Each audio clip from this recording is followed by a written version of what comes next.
Estamos de volta. Boa tarde, gente. Estamos de volta. Tudo bem? Como foi de almoço? Tudo certo? Bom demais. Todo mundo está com o livro já ou não? O livro Manutenção? Deixa eu ver. Pegaram autógrafos também ou não? Ainda não conseguiram? Não deixe de pegar autógrafos ali. Quem já fez as fotos para atualizar o LinkedIn? Também não. Pô, gente. Aqui, boa, boa, importante. Junta já ali o time, né? Já faz aquela foto para atualizar a capa do LinkedIn. Super importante. Também quero lembrá-los de publicar as fotos de vocês usando a nossa hashtag TMD25, que aí lá nas redes sociais, com perfis abertos, claro, a gente consegue acompanhar também como é que tem sido essa jornada de vocês aqui participando do TMD25, né?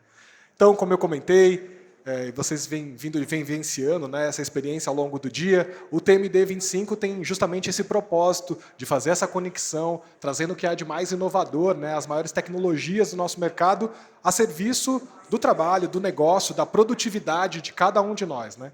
E aqui, nesse nosso palco Max, nós temos essa experiência de trazer casos reais, para que a gente consiga ver aí a aplicabilidade, né, de todas essas inovações e de toda a tecnologia dentro dos nossos negócios. E aí, vamos continuar a nossa jornada, então, porque tem uma programação muito especial preparada, e esse próximo painel também, super especial, com um convidado que vem sendo aguardado, né, dentro da nossa proposta. Nós vamos falar sobre competitividade industrial. Nós vamos falar sobre ROI, de monitoramento de utilidades. Nós vamos falar sobre um assunto, né, que é justamente esse retorno financeiro que vai interessando a cada um de todos nós, né? Todos os nossos negócios também estão de olhos, né, nesse retorno financeiro. E aí nós vamos ver um caso de sucesso da EMS, que faz parte, né, do grupo NC, a maior farmacêutica brasileira, e que conseguiu digitalizar a sua manutenção e tem visto desde então vários ganhos de eficiência, de produção e, claro, né, consequentemente, a produtividade, os resultados financeiros que também vão sendo impactados dentro dessa digitalização toda do processo de manutenção da EMS. Para nos mostrar aqui, então, no palco por quê e o que fazer, né, o que monitorar dentro desse processo como um todo, nós vamos receber agora o Head de Engenharia de Vendas da Traction, Thiago Moquetti. E aí, Thiago? E aí, Thiago? Como é que vai? Tudo bem, Tudo bem, meu querido? Boa tarde, pessoal. Tudo bem? Boa tarde. Vamos ver agora, então, na prática, como é que podemos utilizar, né, toda essa nossa estrutura, toda essa tecnologia a serviço também dos nossos negócios, né, Thiago? Maravilha, hora dos números, né? Boa. Engenheiro gosta de número. Opa, combinado. Até já. Bom, boa tarde de novo, pessoal. Tudo bem? Ele roubou minha piadinha de perguntar do almoço, perguntar da sobremesa, perguntar do café. Fui pego desprevenido nessa. Mas e aí, o que estão achando do evento? Vários rostos repetidos aqui, vários rostos novos, que é muito legal. Pessoal da Potencial, Marco, pessoal da MS. Obrigado mais uma vez pela presença. Acho que o meu papel aqui eu não vou nem tentar fazer jus ao trabalho dessa galera que está aqui na primeira fileira, que é o pessoal da MS, mas eu vou tentar ao máximo passar para vocês o que dá para fazer, onde que dá para chegar com esse tipo de dado, com esse tipo de investimento, numa área tão, até reaproveitando as palavras do próprio Nilson, hoje cedo nesse palco, uma área tão sucateada dentro da indústria. Meu nome é Thiago, acho que eu já tive contato com a grande parte de vocês em algum momento, seja como do time comercial, seja do time de engenharia, ou o cara que você ligou para reclamar que o sensor não estava funcionando. Às vezes sou eu também. Mas hoje eu sou encarregado do time de engenharia de vendas, o time que é responsável pelo escopo, né, do projeto, seja ele qual for, dos nossos produtos que estão ali fora, mas principalmente, porque é o que eu falo com o pessoal que está sentado ali no fundo, o projeto, antes de tudo, ele precisa se pagar, né, o projeto ele precisa parar de pé. E, às vezes, o segredo para o projeto parar de pé está justamente no quantitativo, mas geralmente não. Geralmente está onde os sensores estão instalados, seja o sensor de vibração ou de energia, e a expectativa e como que a gente consegue dar o famoso ROI dentro disso. Tá? Falaram para mim que não vai ter pergunta, mas eu não gosto disso, então se alguém tiver alguma pergunta e quiser contribuir, levante a mão, fica à vontade. Vamos lá.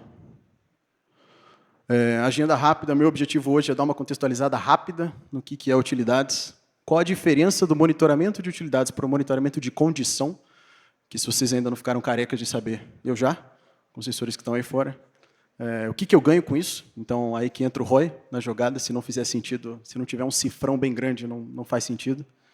Como que a Traction resolve esse problema, como que a Traction aborda esse problema e por fim, e mais importante, talvez o case da MS. Quando a gente fala de utilidades, principalmente para quem não é do setor, a galera pensa em compressor e bomba de vácuo, né? E não estão errados. Então, compressor, caldeira, chiller, enfim, circuito de água pura, água potável, sistema de captação, tudo isso é utilidades. Eu gosto de definir utilidades, talvez pelo que ela não é, né? Que é o impacto direto na produção. E tem que tomar muito cuidado com esse tipo de palavreado, né? Porque quando eu falo impacto direto, eu não estou dizendo que de fato não impacta. Eu estou dizendo que o impacto ele por consequência, por tabela. Então, inclusive, deixa eu fazer um parênteses. Quem aqui estava hoje cedo na conversa do Gabriel com o Nilson, do Anderson da MS? Todo mundo estava aqui, não? Grande parte, pelo menos? Legal. Eu tive o prazer de visitar as 3 plantas, né? Tanto da MS quanto da Coca-Cola e da Granado. Ganhei brinde da Coca-Cola e ganhei brinde da Granado. A MS não me deu brinde, ainda bem, porque é uma farmacêutica. Mas brincadeiras à parte, eu tive a oportunidade de entrar em contato com eles fisicamente, visitar as plantas, conhecer os processos. E eu vou, acho que, tentar fugir dessa definição do que é utilidades baseada nos seus ativos, e sim pelo parênteses que a gente faz, o antagônico que a gente tem com o monitoramento de condição. Então, quando a gente fala de monitoramento de condição, né, inclusive, acho que todo mundo estava na palestra do Igor agora, todos os avanços tecnológicos que são feitos e quanto atrás a gente sempre parece estar dos problemas que seguem aparecendo. Então, o sensor ele já acho que vocês viram, por fim, o sensor com a resposta em frequência mais estável do mercado. Primeiro sensor IoT, inclusive, a bater um coletor manual SKF, e essa era o único argumento que eu aceitava, né, para não confiar 100% no sensor de monitoramento da Traction. Agora, esse argumento ele foi embora e sobrou. Agora não tem desculpa, né? Então agora cabe a nós, de fato, interpretar esses dados. Por que monitoramento de condição eu coloquei do lado de cima, nessa imagem maravilhosa de IA? Porque do lado de baixo está o que ninguém vê, o que ninguém fala, e que o Rodrigo muito bem explicou hoje cedo. O quanto às vezes soa frustrante, né, trabalhar com utilidades, nesse sentido, porque é um problema que ninguém vê, é um problema que ele é muitas vezes mascarado, né, no meio dos outros 200 problemas e processos que a gente tem. Eu sou formado em elétrica e eu entrei na Traction no comecinho para desenvolver hardware, para desenvolver circuito eletrônico, para desenvolver placa. E até o Pedro Badini está ali atrás, hoje ele que lidera o time de desenvolvimento nesse sentido, e a gente às vezes conversa de... Eu acho que esse é o melhor paralelo que eu posso traçar entre utilidades e desenvolver hardware, pelo menos no Brasil, que é o seguinte: se alguém cita o teu nome numa reunião semanal, é para falar mal, né? Isso acontecia com hardware também. Eu acho que os nossos parceiros mais antigos aqui pegaram as versões iniciais do sensor e, até para fazer jus à versão atual, as versões anteriores elas não eram exatamente o que é hoje. Então, a gente passou por algumas iterações, a gente passou por algumas versões novas. São problemas que ficaram para o passado, mas o aprendizado a gente traz até hoje. Acho que o paralelo muito legal é que a gente ainda sente isso, né? Finalmente, acho que é muito legal vender o hardware, é muito legal vender essa ideia, se orgulhar por conta disso, mas, no final do dia, o papel do hardware é ser transparente, né? A gente sabe que o sensor fez um trabalho bem feito se ele está online. Ou melhor, mais importante do que estar online é não estar offline, né? A gente sabe que a própria detecção de falhas ela está eficiente não só quando ela detecta uma falha, mas principalmente quando ela não deixa de detectar uma falha que aconteceu. Então, acho que utilidades, o paralelo é o mesmo, né? Quando você faz o seu trabalho bem feito, ninguém cita seu nome na reunião. Ou, pelo menos, não citava até agora. É isso que eu queria propor. Monitoramento de condição, e sem entrar em detalhes técnicos aqui, eu acho que o nosso foco sempre esteve no ativo como entidade única, né? Então, eu estou olhando para, independente do processo, independente da máquina, quando a gente fala de confiabilidade do ativo, eu estou preocupado com a saúde da máquina, é porque o antônimo, né, da saúde seria a doença. E eu estou procurando problemas justamente para evitar esses problemas. O objetivo é evitar paradas não planejadas nesse sentido. Então, para o monitoramento de condição fazer sentido, para o projeto parar de pé, que é o que eu falei no começo, pressupõe-se, né, que a ausência do monitoramento de condição leva a mais problemas, leva a falhas. Se eu tenho uma máquina, se eu tenho um motor da WEG novinho, que não quebra de jeito nenhum, não faz sentido monitorar. Se a gente monitora, é porque pressupõe-se, de novo, que existe uma condição base que, desprovida de atenção e manutenção, resulta em caos, resulta em quebra, resulta em parada não planejada. E isso também se aplica para utilidades, né? Então, acho que esse é um paralelo legal que a gente precisa fazer. Compressor também quebra, né? Chiller também tem rolamento. A gente também tem desgastes dentro de um compressor centrífugo, por exemplo, desgaste nas engrenagens. Então, tudo que acontece no monitoramento de condição também é aplicável para a condição dos ativos que compõem sistemas de utilidades, sejam bombas, chillers, compressores, etc. Acho que a visão que eu quero trazer hoje sobre monitoramento de utilidades é uma camada um pouco abstrata que vai em cima disso, né? Uma vez que a gente tem e que a gente já não se preocupa mais necessariamente com uma confiabilidade de 95%, 97%, aonde mais dá para ir, né? Por que faz sentido a gente não parar no tema disponibilidade? Né? Até convido vocês depois para visitar a demo de OE, né, de OEE, que a gente tem ali no cantinho. Acho que um paralelo interessante que OEE, no final do dia, não é só um número, mas se tivesse que ser um número, é a multiplicação de disponibilidade por performance por qualidade. E o monitoramento de condição de utilidades geralmente se contenta com a disponibilidade. Então, o meu chiller está ligado, ou mais importante que está ligado, ele está disponível para estar operando.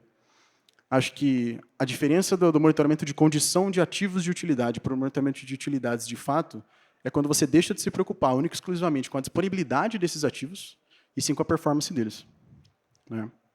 Então, eu deixo de olhar para o sistema de bomba e passo a olhar para o sistema de água da planta. Eu deixo de olhar para o compressor e passo a olhar para a pressão do ar comprimido. Eu deixo de olhar muitas vezes para a temperatura da água da caldeira e sim para quilowatt-hora por metro cúbico, por exemplo, que eu estou tirando dela. Então, o foco ele deixa de estar no ativo individual e passa a estar no sistema completo.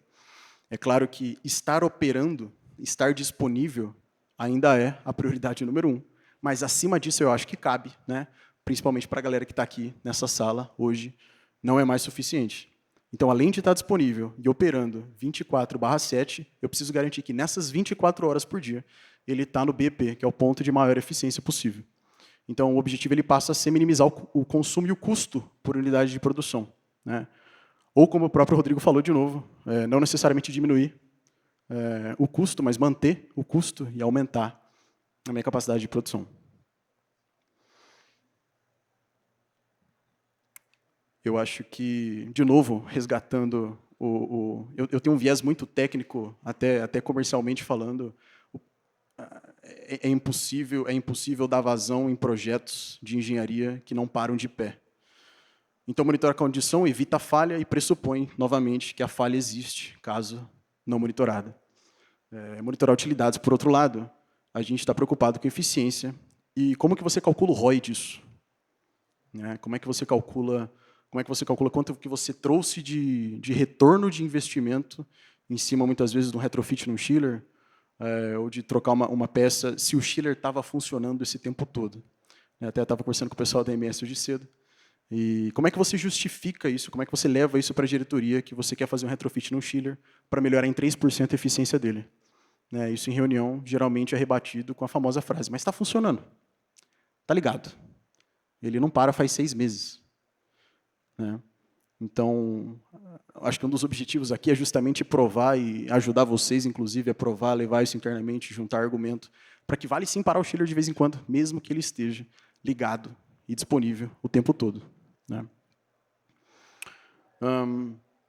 Quando eu falo que manutenção de utilidades é 100% estratégica, muitas vezes a gente pensa que a atuação dos times de utilidades em diferentes setores, e aqui a gente tem diversos setores, eu pelo menos conversei com usina, conversei com o setor plástico de injeção, conversei com farmacêutica, conversei com alimentício hoje em dia, e a gente fala que, acho que querendo ou não puxar o peixe para o nosso lado, vender nosso peixe, que utilidades depende muito do setor. E utilidades não é realmente tudo igual, mas é quase. A preocupação não deixa de ser com sistemas periféricos da planta, que impactam, de novo, diretamente a produção, mas que não necessariamente afloram de uma maneira tão simples quanto uma parada de máquina. Então, eu gostaria de começar com um caso prático, já da MS, antes da gente desenvolver muito. Todo mundo sabe o que é um economizador de caldeira? Sim, né? Eu não aprendi isso na faculdade, né? Eu aprendi isso, inclusive, na AMS. Todo mundo sabe o que é uma caldeira, pelo menos. Na minha opinião, é um dos ativos mais fantásticos. É uma grande panela de pressão que pode explodir a qualquer momento. O economizador da caldeira é uma tentativa... Tem várias indústrias que eu já visitei que não fazem uso disso, mas o economizador ele pega basicamente o calor residual, né, dos gases de exaustão da caldeira e pré-aquece a água antes que ela entre na caldeira, né? Acho que não tem muito segredo aqui. A grande sacanagem é quando você tem que... Então, vamos lá, vamos aos poucos. Eu entro com água de alimentação e gás natural, que está faltando no desenho, mas eu entro com gás natural para aquecer a água da caldeira e extrair vapor. O problema é o seguinte, se a gente tem que a temperatura de entrada da água cai, por N motivos, e principalmente que a vazão de saída não cai, o que isso quer dizer? Quer dizer que a água está entrando mais fria na minha caldeira, né? Mas ninguém ficou sabendo. É por isso, inclusive, que a gente ferve água na hora de fazer macarrão num pote separado. Porque se você colocar a água da torneira, você vai reduzir a temperatura média. E é isso que começou a acontecer aqui. Isso foi em maio, junho, começo de junho. Então, se cai a temperatura de entrada da caldeira, mas o vapor de saída ele tem vazão constante, isso só pode querer dizer que a gente está consumindo mais para entregar o mesmo. Então, aumento do consumo de gás natural. 6%, inclusive. Faz sentido, né? Então, depois o time descobriu, inclusive, que isso era um problema no economizador da caldeira. Mas qual que é o maior problema de tudo isso que eu estou mostrando para vocês? Não é o primeiro nem o terceiro gráfico, é o gráfico do meio, né? O sistema ele foi projetado para absorver. Olha que interessante, o sistema ele foi projetado para absorver mudanças de operação, sejam elas propositais ou não. Nesse caso, não era. O economizador da caldeira não estava funcionando. Isso fez com que a temperatura de entrada da água fosse menor, mas ninguém ficou sabendo. Ninguém ficou sabendo. O sistema de gás natural dava conta de suprir a demanda da caldeira por gás natural, né, para chegar no mesmo set point. Então, o sistema de controle foi projetado para ter robustez suficiente, olha que interessante, para ter robustez suficiente para sobreviver a esse tipo de variação. E ninguém fica sabendo, né? Claro que você pega 6% do consumo de gás e projeta isso por ano, a gente chega em 500 milhões. Né? Então, acho que está aqui a justificativa para você parar um sistema que funciona. Né? Quando você leva para a diretoria que a gente precisa trocar o economizador da caldeira, pô, mas o vapor está ok. O vapor, ninguém ficou sabendo, ninguém sentiu isso na produção. E esse talvez seja o maior problema. Se ninguém sentiu isso na produção, é muito mais difícil de justificar que, de fato, tem um problema aqui dentro. Né? Em resumo, o sistema ele foi projetado, né, para ser robusto o suficiente para aguentar esse tipo de problema. Então, não necessariamente você precisa impactar a produção para ter oportunidade de lucro e de ganhos. Então, por que isso me interessa? Eu espero que tenha ficado claro. Eu devia ter repetido o slide 2 vezes. Por que isso me interessa? A redução de desperdício. Se vocês não tiraram foto disso, eu estou falando de 500 milhões em gás natural. Né? Número 1, por que isso me interessa? Para a própria redução de desperdício. Então, é o grande cifrão. E esse é talvez não vou dizer o único, mas de longe o principal motivo para investir em utilidades. O motivo ele é financeiro. Está todo mundo atrás do cifrão. Operar no ponto de máxima eficiência reduz o consumo elétrico, térmico e hídrico, dentre outras grandezas, e me permite consumir menos para entregar a mesma coisa. Né? E, além disso, disponibilidade inteligente. Por que inteligente? Por que não só disponibilidade? Porque, quando a gente fala, de novo, né, de disponibilidade por disponibilidade, eu não estou mais preocupado com um sistema disponível 24/7, ainda que eu não esteja usando. Eu estou, inclusive, disposto a tirar algumas máquinas de operação, a reduzir, de fato, a disponibilidade delas em nome do bem maior, né, em prol da economia de custo, da economia, muitas vezes, de desgaste, do aumento da vida útil desses equipamentos. Por isso, disponibilidade inteligente. É uma distribuição de demanda, é uma distribuição de cargas entre os diferentes ativos de um sistema de gás natural, de água, de refrigeração, por exemplo. E aqui é o inverso do que está do lado de lá. Então, do lado de lá, redução de desperdício é consumir menos para produzir a mesma coisa, mas do lado de cá, consumir a mesma coisa para entregar mais, para produzir mais. O que interessa no final do dia é a fração, entrada dividido por saída. E essa fração tem que ser cada vez menor. E de bônus, metas, ESG, energia verde e ISO 50001. Por que de bônus? Porque por mais que falar de ISO 50001 e falar de energia verde esteja na moda, essas iniciativas elas só param de pé se os outros dois pilares estão bem alicerçados, né? Então, é muito importante, não tenha dúvida. Só que eu gosto de trazer uma abordagem muito mais, o projeto ele para de pé, o projeto ele se paga, os meus ativos duram mais, trabalham por mais tempo, eu tenho menos dor de cabeça. E de brinde eu coloco um selo da ISO no PDF. Eu espero que nesse momento tenha ficado claro que vale a pena olhar para essas variáveis que muitas vezes ninguém olha, né? Espero realmente que o $500 mil tenha sido suficiente para convencer vocês disso. Então, se a gente já tirou o quê e o porquê do caminho, vamos para o como agora. Como que a Traction faz isso? Qual que é a estratégia? Qual que é a ideia por trás disso? Então, acho que vamos às compras, né? Você liga para o seu fornecedor da vizinhança e pede um catálogo de itens de sensores de vazão. E ele te manda um catálogo com 50 mil itens, dos quais você filtra metade, joga a outra metade no colo do seu estagiário e sobram 5 mil. Diferentes diâmetros, diferentes vazões, tem área explosiva, tem área não explosiva. Dentro da área explosiva tem mais 30 tipos, custos diferentes, sistemas diferentes, saídas diferentes. Você liga para o segundo fornecedor, mesma coisa. 30 modelos possíveis, e todos eles parecem resolver o problema, e, ao mesmo tempo, nenhum deles parece resolver o verdadeiro problema, que é interpretar e não coletar esse dado. Então, esses são alguns exemplos de como daria para resolver esse tipo de situação, né?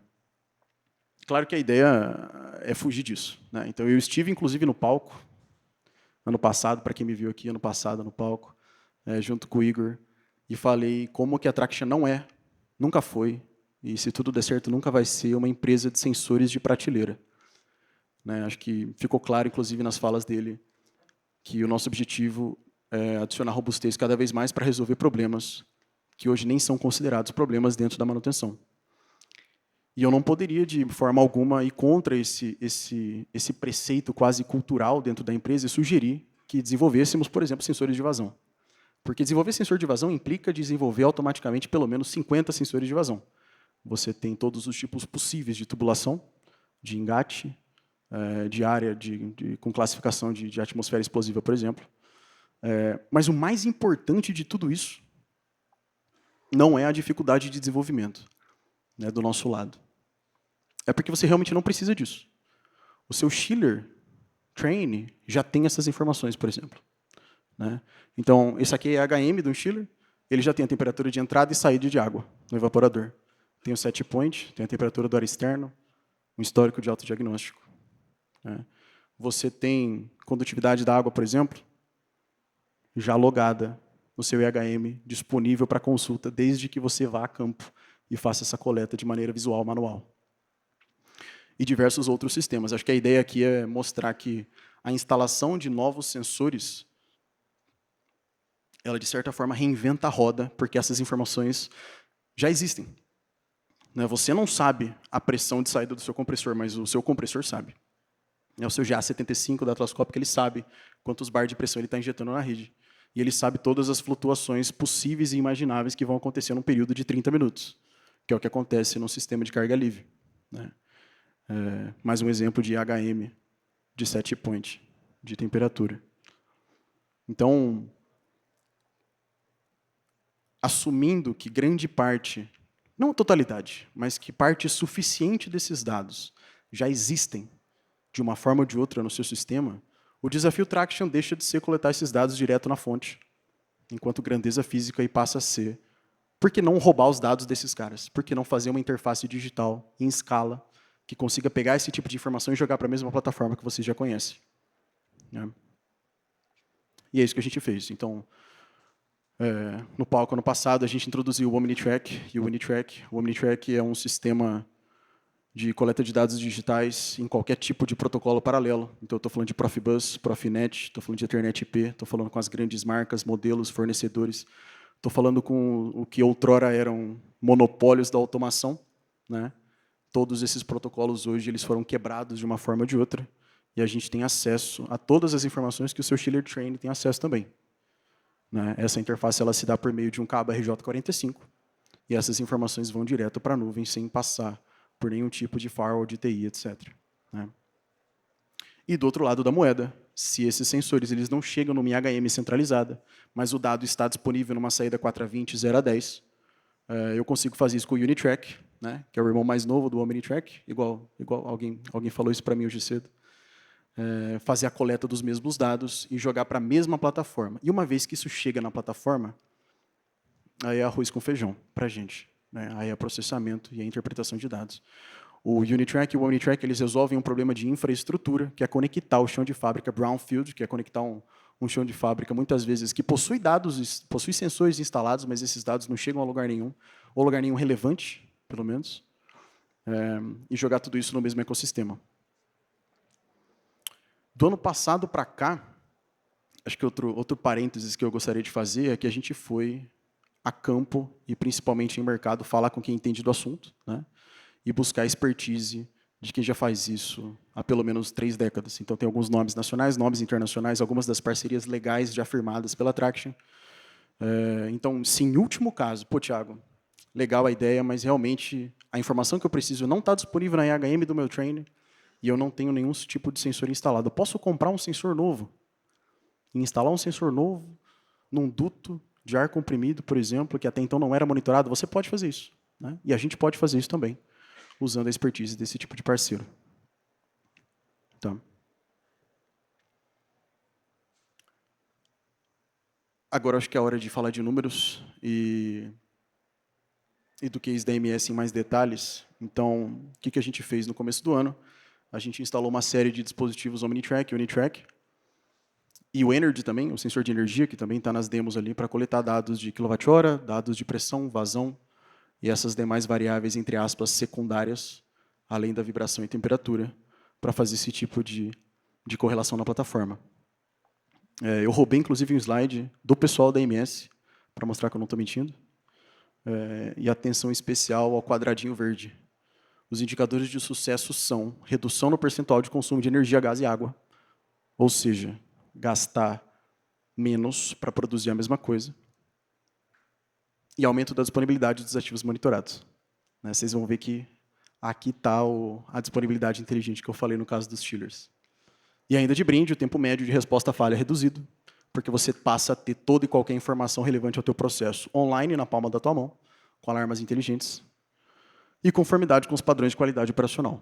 Então, a MS já ficou claro que é a maior farmacêutica do Brasil, e qualidade não é um assunto secundário para eles. Então, ter essas informações em tempo real, na mesma tela, na palma da mão, é de extrema importância. Como que a gente montou isso? Sistemas críticos. Chillers, sistema de água pura, distribuição elétrica e o sistema da caldeira. Caldeiras.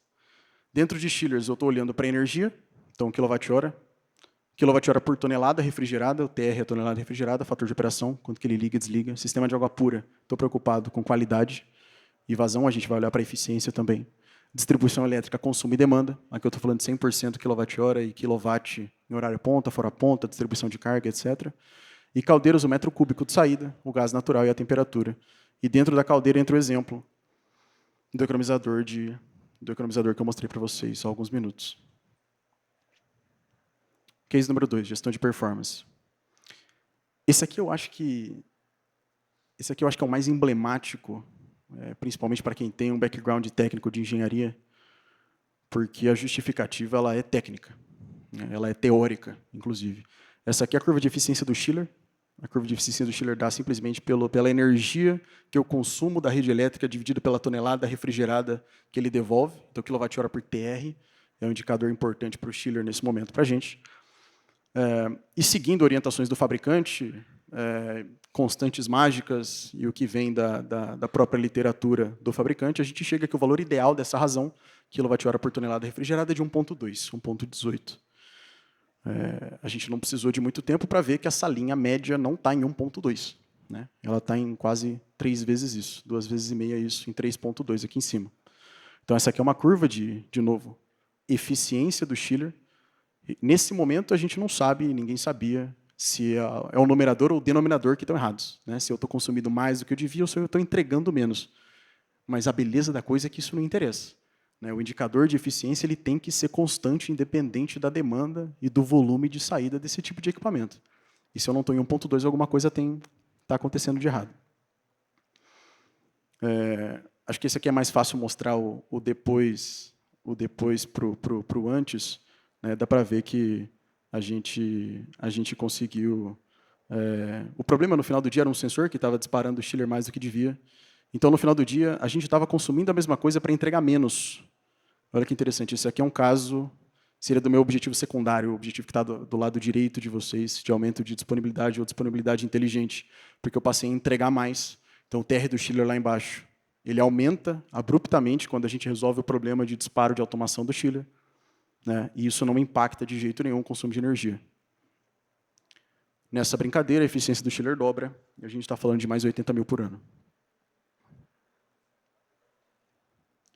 Demanda. Esse é legal também. Acho que em todos os casos eu vou falar que é o mais legal, né? Não tem como. Gestão de demanda. Isso aqui são curvas de capacidade dos chillers, mas são 3 chillers do mesmo sistema. E para explicar esse caso, eu acho que o mais importante é fazer algumas continhas de cabeça aí. Então, vamos lá. Nesse primeiro momento, aqui a gente está no começo de julho, na primeira semana de julho, eu tenho 16, 33 e 46. Então, veja que eu tenho o chiller que mais está sendo exigido está em 46% da capacidade máxima. Que é a cor roxa, o lilás, né? O primeiro aí.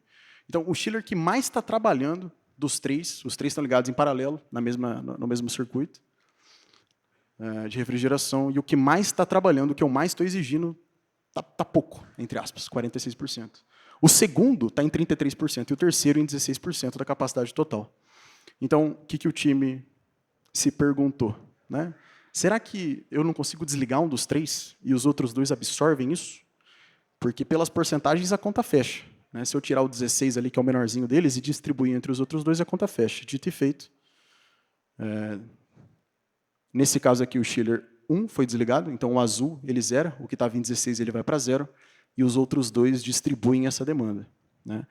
A demanda média entre os 2 chillers que permanecem ligados aumenta, então é esperado, o que estava em 46 vai para 60 e o que estava em 33 vai para 52, mas o mais importante de tudo é que o TR somado não sofre alteração. Então, eu desliguei 1/3 dos equipamentos do circuito de chiller e ninguém ficou sabendo. Ninguém ficou sabendo, porque a quantidade que eu devolvo para a rede, a quantidade que eu injeto na rede, melhor dizendo, é a mesma.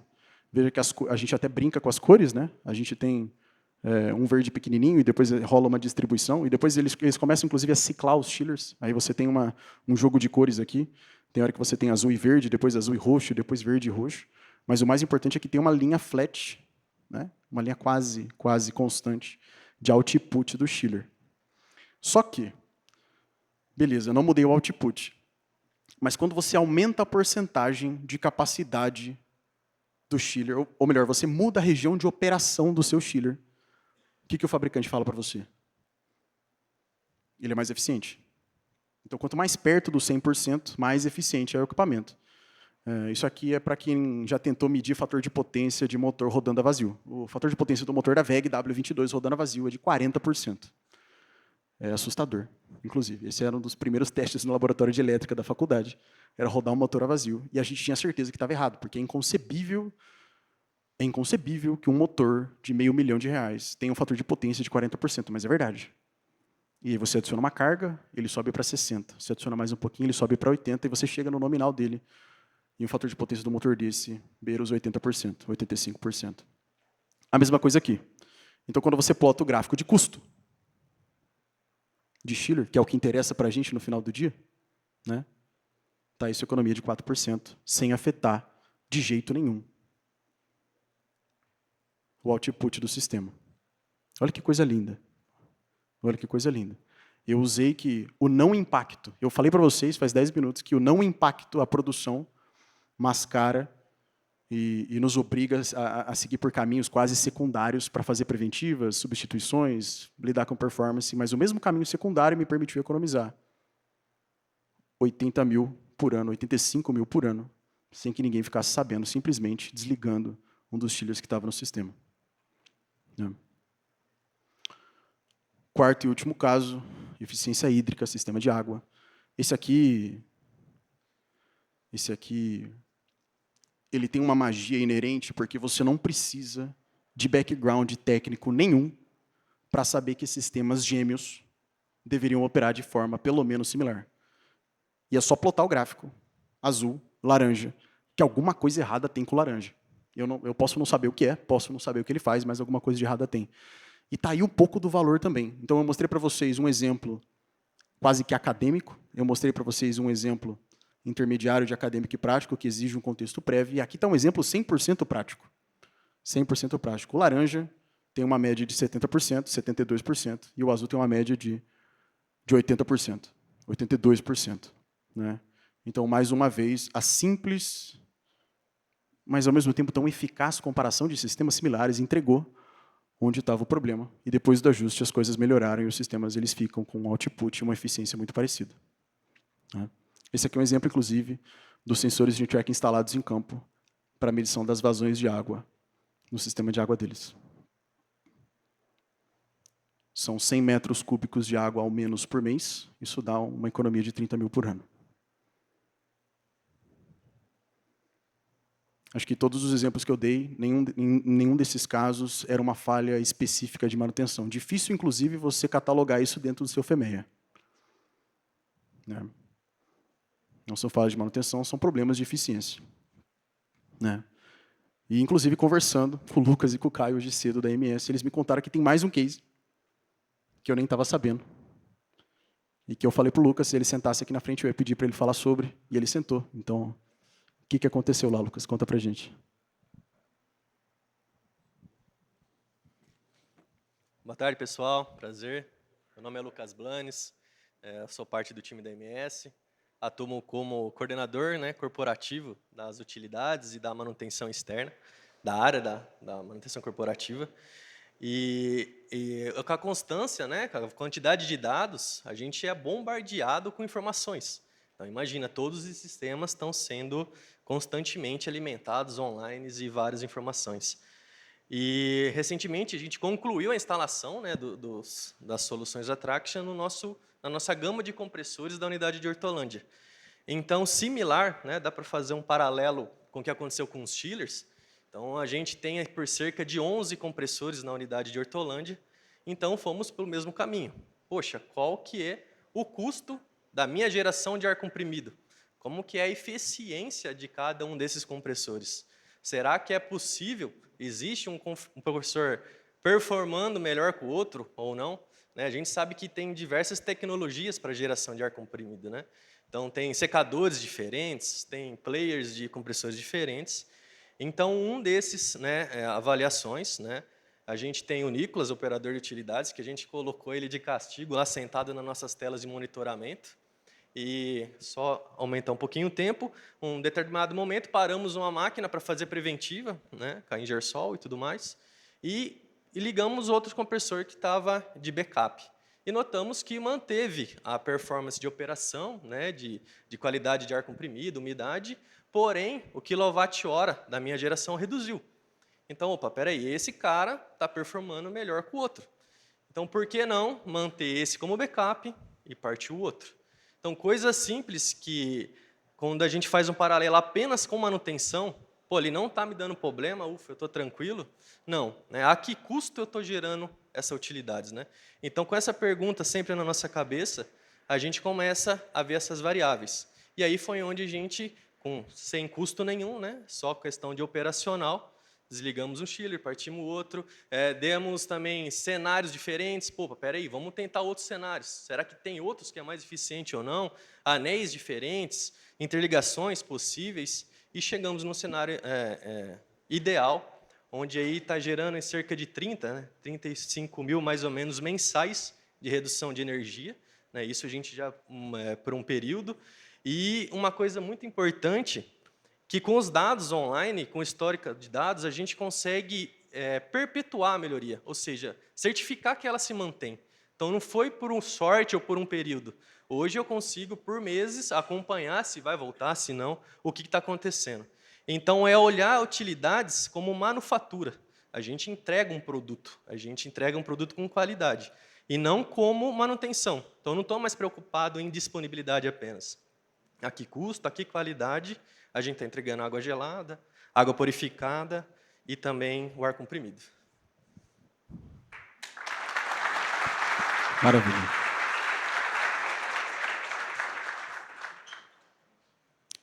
Ninguém mandou sentar aqui na frente, eu avisei. Mas excelente, parabéns ao time EMS, ao Lucas, ao Caio, o pessoal, todo mundo envolvido no projeto. Eu até fui conservador aqui, eu fiquei com medo até de passar os números, mas o Anderson da EMS já abriu hoje cedo, que bateu isso daqui em ganho projetado, ou melhor, custo evitado, né, de retorno para o projeto. Tá?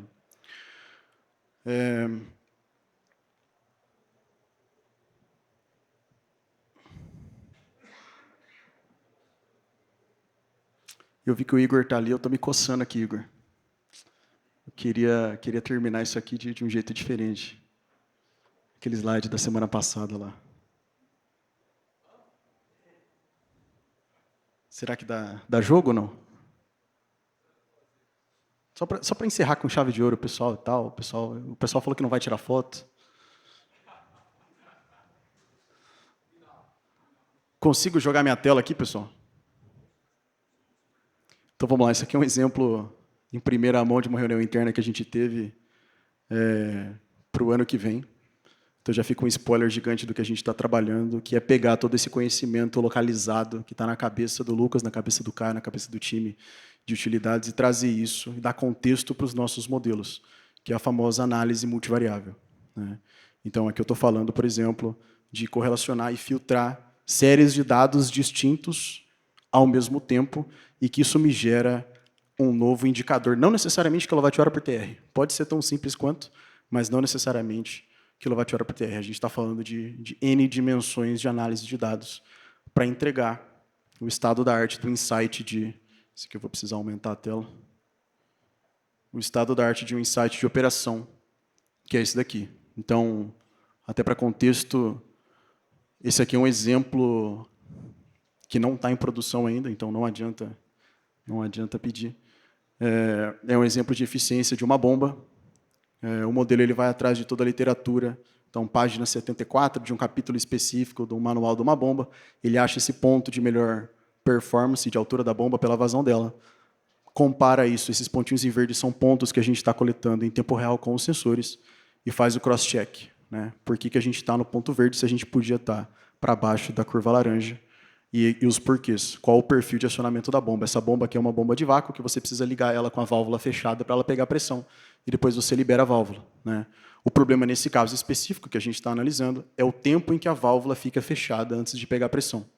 Então, o current profile nesses 50 ciclos que a gente está mostrando aqui é o que está acontecendo na prática. A gente está falando de um tempo de mais ou menos 20 minutos, quando a literatura e outros perfis regulares sugerem entre 6 e 9 minutos. E, por fim, a plataforma vem e sugere um alarme, por exemplo, de setup threshold, que seria um limite de setup toda vez que uma bomba ficar mais do que 6 ou 7 minutos ligada, sem saída de vazão. Você pode ser alertado e corrigir o problema antes mesmo que ele apareça. Mas isso aqui cenas dos próximos capítulos. Acho que para fechar com chave de ouro. Obrigado, pessoal.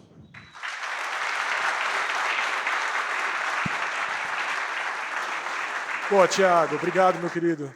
Obrigado pelas informações compartilhadas. Thiago vem aí desvendando, né, todo o case de sucesso do MS. Obrigado também ao time MS que está aqui conosco, nos dá uma presença. Bom, Que legal, né? Poder ter as informações necessárias, né, para poder fazer esse investimento, para poder ter esse conceito, né, uma análise geral de mercado, entendendo como é que a tecnologia também pode ser utilizada para mexer os ponteiros nos nossos negócios, né? Muito bom.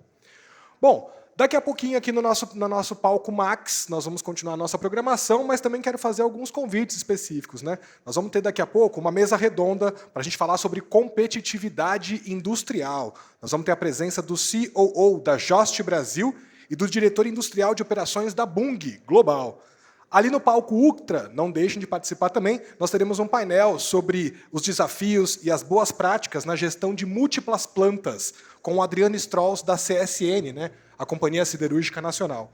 E aqui do nosso lado, no palco Pro, nós vamos ter também uma mesa redonda com os desafios de liderar times em diferentes países, com os executivos da Clariant, Unipar e Unilever. Então, daqui a pouquinho eu encontro vocês todos para a gente dar continuidade à nossa programação aqui no nosso Palco Max, no TMD 2025.